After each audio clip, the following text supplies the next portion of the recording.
Hello guys, nandito kami ngayon sa Casa Jose Maria Hot Spring Resort in Bae, Laguna.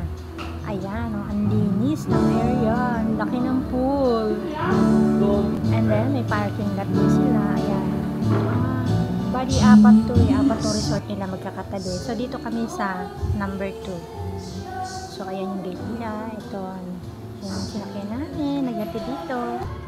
Ayan. Ayan, may kids pool and adult pool. So, ayan.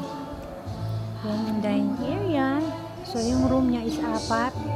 Ang inoccupy namin is 2 lang. So, ayan, sobrang init pa guys. Ang init, maya-maya panligo. Kararating-rating lang namin. Ayan, video okay tayo muna.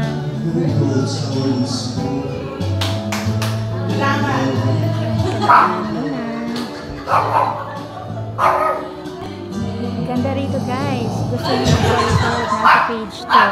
Nasa Facebook ang page nila, Casa Jose Maria Hot Spring Resort in Bae, Laguna. Ayan, gala-gala muna ako. Ang init. Pagilid-gilid lang muna. Ayan, nainitan na ako niyan. Pawis-pawisan na. So, igagala ko lang kayo sa view ng resort. So, ayan. Ganda, linis. Ang shower room niya is 4. Meron pa sa likod doon at sa gilid. Then, per room, meron ding CR.